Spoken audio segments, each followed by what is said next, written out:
Hata huyu hapa na kizungu mingi. But he served Mwai Kibaki well, so kujasema jambo. Asante sana. Thank you very much, Your Excellency, the Kibaki family, the DP leadership, the distinguished panel, and distinguished guests. Good afternoon.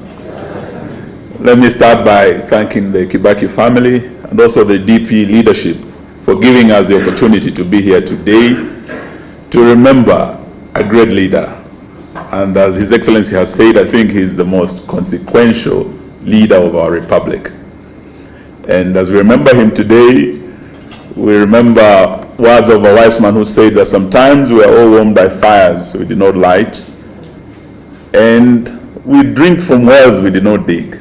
This great leader, when you look at his symbol, there was something very unique about Kibaki. It was always about light. His symbol at DP ilikuwa ni taa, mwangaza, lighting the way. When we came to NARC and several of our parties came together, my late brother had fought Kenya, we had others. Forming NARC again, Kibaki chose light, mwenge, yes, the torch, yes, to light the way. And the light that he left us is the Vision 2030. That is still the light guiding the journey that is our national development. We're in 2025. We have 5 years to go to 2030.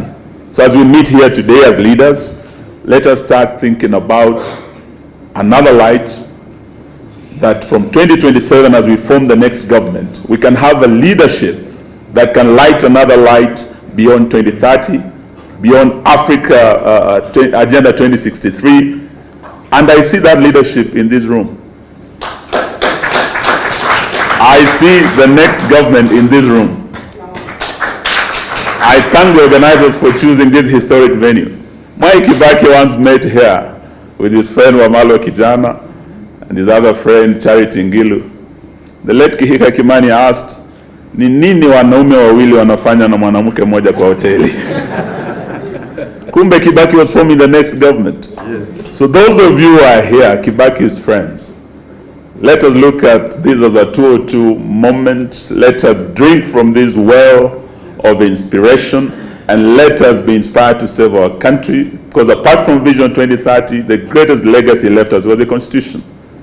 He appointed me as Minister for Justice, and I remember when I invited him to address the judiciary, they were bidding him farewell. I told him, Mr. President, I don't know what historians will write about you. What would be your greatest legacy?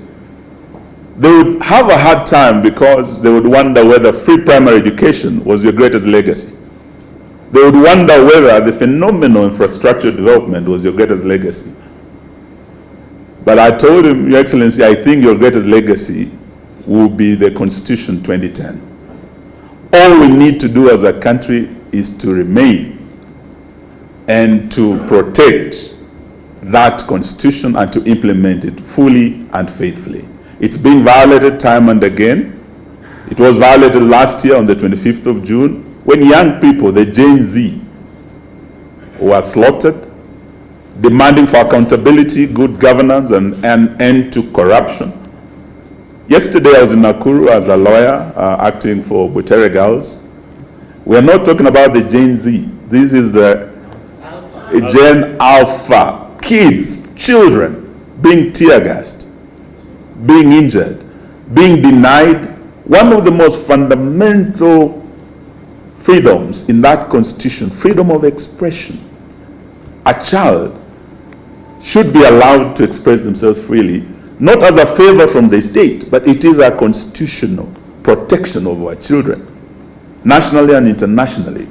So as we remember Mwai Kibaki, let us remember to remain and to uphold fidelity to our Constitution and to get in place the right leadership in 2027. Thank you and God bless you. I think Ambassador Mutahi